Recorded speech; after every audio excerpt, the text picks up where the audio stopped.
എല്ലാവർക്കും നമസ്കാരം. ഒരിക്കൽ കൂടി ഹെൽത്തി സ്പേസ് യൂട്യൂബ് ചാനലിലേക്ക് ഹാർദമായ സ്വാഗതം. ഒരിക്കലും നന്നാവാത്ത, എത്ര വലിയ പണ്ഡിതൻ ഉപദേശിച്ചാലും നന്നാവാത്ത മനുഷ്യരെക്കുറിച്ച് നിങ്ങൾക്കറിയാവോ?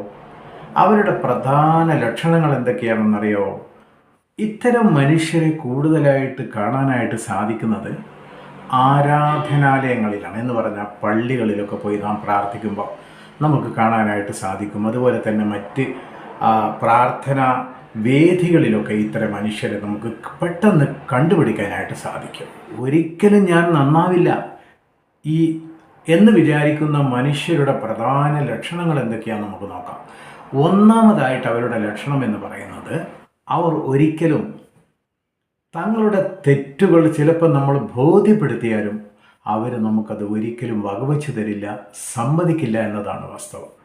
മറ്റുള്ളവരുടെ ഉയർച്ചയിലാണെങ്കിലോ അവർക്ക് വല്ലാത്ത അസൂയയും അവർക്കുണ്ടാവും.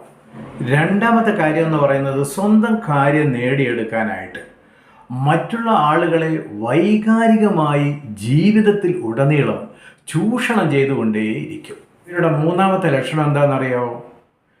ലോകം അങ്ങ് മാറിയാലും ഞങ്ങൾ ജീവിതത്തിൽ ഒരിക്കലും ഞങ്ങൾ മാറില്ല. ആ ചിന്താഗതിയിൽ ഇത്തരം സ്വഭാവക്കാർ ഉറച്ചു തന്നെ നിൽക്കും. ഇത്തരക്കാരെ സൃഷ്ടാവ് തന്നെ ഒഴിവാക്കുന്നു എന്നതിൻ്റെ അടയാളങ്ങളാണ് ഇതൊക്കെ.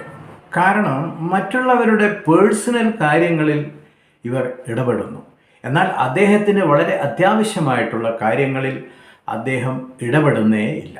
എന്ന് പറഞ്ഞാൽ തിരക്കാകാൻ പറ്റുന്ന വളരെ അത്യാവശ്യമായിട്ടുള്ള പല കാര്യങ്ങളും അദ്ദേഹത്തിൻ്റെ ജീവിതത്തിൽ ചെയ്തു തീർക്കാനായിട്ടുണ്ട്. പക്ഷേ ആ കാര്യങ്ങളെക്കുറിച്ചൊന്നും അദ്ദേഹം ചിന്തിക്കുകയോ ആലോചിക്കുകയോ ചെയ്യുന്നില്ല. മറിച്ച് മറ്റുള്ള ആളുകളുടെ പോരായ്മകളും ന്യൂനതകളും കണ്ടുപിടിക്കാനായി ആരാധനാലയങ്ങൾ പോലും ഉപയോഗപ്പെടുത്തുന്നു. ഏതുപോലെ നമുക്കറിയാം, ഇപ്പോൾ നമ്മൾ വീട്ടിൽ നിന്ന് പുറത്ത് പോകുമ്പോൾ വീട്ടുകാർ പറയും നമുക്ക് ഇന്ന സാധനമൊക്കെ വാങ്ങിച്ചു കൊണ്ടുവരാനായിട്ട് പറയും. നമ്മൾ പല കാര്യങ്ങളും ആലോചിച്ച് അതങ്ങ് മറന്നുപോകും. പക്ഷേ വീട്ടിലേക്ക് തിരിച്ചു വന്നാലോ എല്ലാം മറന്നു പോകുന്നത് കൊണ്ട് വഴക്ക് കേൾക്കുന്ന ആളാണ് ഭർത്താവ് എന്ന് പറയുന്നത്. എന്നാൽ എല്ലാം മറന്നു പോകാതെ ഓർത്തിരുന്ന് നമ്മെ വഴക്ക് പറയുന്ന ആളാണ് ആര്? ഭാര്യ എന്ന് പറയുന്നത്, അല്ലേ? നമ്മളുടെ ഒരാൾക്ക് ദേഷ്യം തോന്നാൻ അല്ലെങ്കിൽ അസൂയ തോന്നാൻ നമ്മൾ അദ്ദേഹത്തെ ഉപദ്രവിക്കാനൊന്നും പോകണ്ട. നമ്മളൊന്ന് നന്നായച്ചാൽ മതി. എന്നാൽ തന്നെ അദ്ദേഹത്തിന് അസൂയയും ഉപദ്രവമൊക്കെ തന്നെ തോന്നിക്കോളും. നാം ഒന്ന് നന്നാവാനായിട്ട് ശ്രമിച്ചാലേ നമ്മുടെ കുറ്റങ്ങളും ന്യൂനതകളും കണ്ടുപിടിക്കാനായിട്ട് നമുക്ക് ചുറ്റും ഒത്തിരി ആളുകൾ തന്നെ ഉണ്ടായിക്കോളും. നാം ഉപദ്രവിക്കൊന്നും വേണ്ട കേട്ടോ. എന്ന് പറഞ്ഞാൽ ഈ വെളിച്ചമുള്ളപ്പം മാത്രം നമ്മുടെ കൂടെ നിൽക്കുന്ന നിഴലുകളെ പോലെ, വെളിച്ചം പോയി കഴിഞ്ഞാൽ അങ്ങനെയും ചില സുഹൃത്തുക്കൾ നമുക്ക് ചിലപ്പോൾ കൂടെ ഉണ്ടാവാം.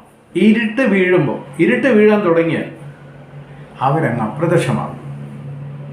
ഇത്തരം സുഹൃത്തുക്കളെയും നമുക്ക് വിശ്വസിക്കാനായിട്ട് കൊള്ളില്ല. അതുകൊണ്ട് തന്നെ ഇവർ പള്ളിയിൽ പോകുന്നവരാണ്, അല്ലെങ്കിൽ അമ്പലത്തിൽ പോകുന്നവരാ, ചർച്ചിൽ പോകുന്നവരാണെന്നും പറഞ്ഞിട്ട് കണ്ണടച്ചങ്ങ് വിശ്വസിക്കേണ്ട. കാര്യങ്ങൾ കണ്ടും കേട്ടും എല്ലാം മനസ്സിലാക്കിയിട്ട് മുന്നോട്ട് നീങ്ങാനായിട്ട് ശ്രമിക്കുക. Thank you lot.